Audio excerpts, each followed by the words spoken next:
நாட்டின் மிக மூத்த கூட்டுறவு கழகங்களில் ஒன்றான நேசா பல்நோக்கு கூட்டுறவு கழக உறுப்பினர்களுக்கு இவ்வாண்டு 8 விழுக்காடு லாப ஈவு அறிவிக்கப்பட்டுள்ளது.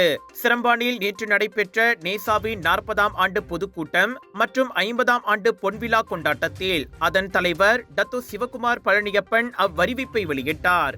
நேசாவின் பொன்விழாவை ஒட்டி கழக உறுப்பினர்களுக்கு 20 விழுக்காடு போனஸ் வழங்கவும் முடிவு செய்யப்பட்டுள்ளதாக பலத்த கரவொலிக்கு இடையில் அவர் அறிவித்தார். கூட்டுறவு கழக ஆணையத்திடம் அதற்கான அனுமதி பெறப்படும் என்றார் அவர்.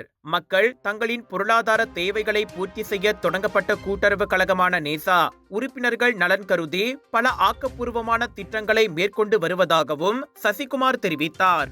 அவ்வகையில் கடந்த ஆண்டு 1.3 மில்லியன் ரிங்கெட் லாபத்தை பதிவு செய்த நேசா 40 ஆண்டுகளுக்கு பிறகு வீடமைப்பு திட்டம் ஒன்றை மேற்கொண்டு அதன் மூலம் 2 மில்லியன் ரிங்கெட் வருமானத்தை ஈட்டியது. தவிர கோலாலம்பூர் சென்ட்ரல் வணிக வளாகத்தில் உள்ள கட்டடங்கள், சிரம்பானில் ஒரு தங்கும் விடுதி, ஜொஹூர் பாருவில் 2 கூடுதல் கட்டடங்கள், செராசில் பெட்ரோல் நிலையம் அமைப்பதற்கான நிலம் உள்ளிட்டவை நேசா அண்மையில் வாங்கிய சொத்துடைமைகளாகும். இவை அனைத்தும் நீண்ட காலத்திற்கு நேசாவுக்கு நிலையான நிரந்தர வருமானம் தரக்கூடியவை என சசிகுமார் கூறினார். FPM, SDPM தேர்வில் சிறந்து விளங்கிய கழக உறுப்பினர்களின் பிள்ளைகள் 45 பேருக்கு அந்நிகழ்வில் நேசாவின் கல்வி நிதியில் இருந்து மொத்தமாக 36,900 ரிங்கெட் ஊக்கத்தொகையும் வழங்கப்பட்டது. நேசாவின் இந்த ஆண்டு கூட்டத்தில் கழக உறுப்பினர்கள், மாணவர்கள், பெற்றோர்கள் என சுமார் 400 பேர் கலந்து கொண்டனர்.